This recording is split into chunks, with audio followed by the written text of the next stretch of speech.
went straight around and I went, "G'day guys, how are you?" And they said, "Oh, you look like you're having a good day." I said, "Yeah, it's going pretty well so far." They said, "You know, you're a chance to play the next test match." I said, no, because Peter Taylor was the spinner. And I didn't really realise that I was a chance to play. I'd only played a few games for Victoria and a couple of games as well. I think I'd only played 4 or 5 first-class matches, I'm not exactly sure. And next minute we went back down and sat in the members' bar, and Dean Wars sort of started shouting out to the whole crowd there, "This bloke's going to play the next test. This is Shane Warne down here." I was like, "Shut up, will you?"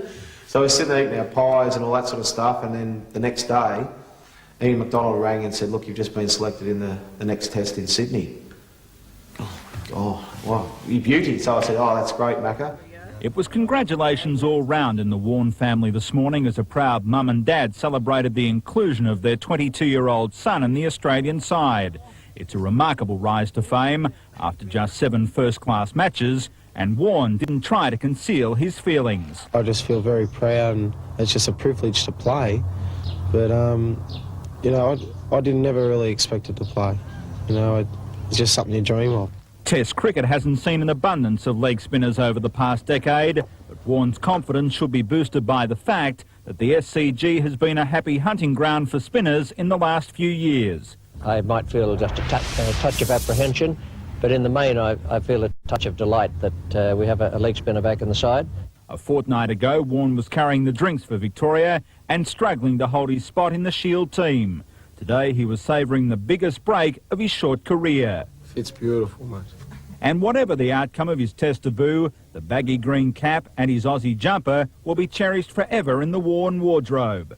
How many wickets on the first innings? Oh, mate, I wouldn't have a clue. I don't know. Just hope I sort of hit the mark on the wicket somewhere. You know, I got picked at my first test match in Sydney, get up there, and I hadn't met Bruce Reid. I hadn't met Jeff Marsh. I hadn't met a few of the guys. I'd, you know, maybe met a couple of the other guys once. I didn't know where to sit in the dressing room, and there was still a bit of the old school there, you know, like, you know, you sit down and you be quiet until you're spoken to. But the guys were just fantastic. They made me feel welcome. And I'm sitting there with my bag, waiting until everyone else is sitting down and not knowing where to sit. And then I end up sitting where Steve Waugh sat because he was out of the side.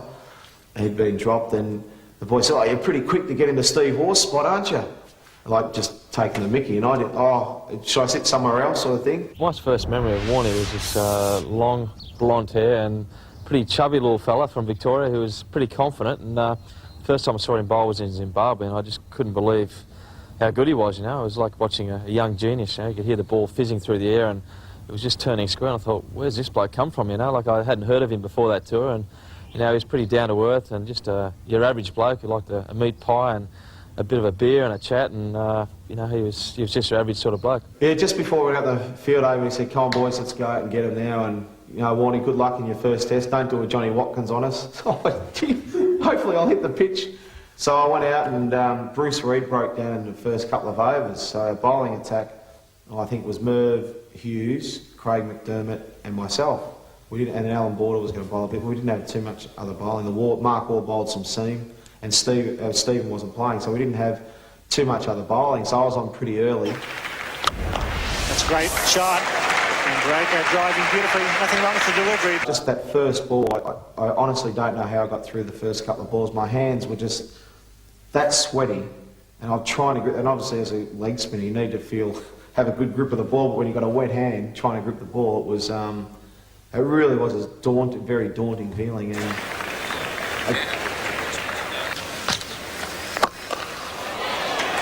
And he's got that off the meat of the bat. That's a good shot. 150 for Ravi Shastri.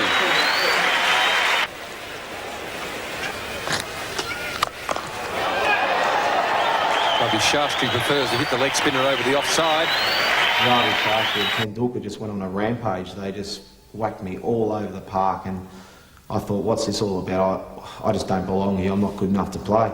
And I just didn't think I was good enough. And I mean, I was just happy to get 1 wicket. When Dean Jones caught that catch, I was very, very relieved. Even though I got pogoed all over the park, at least I had 1 wicket and I'd played 1 test match.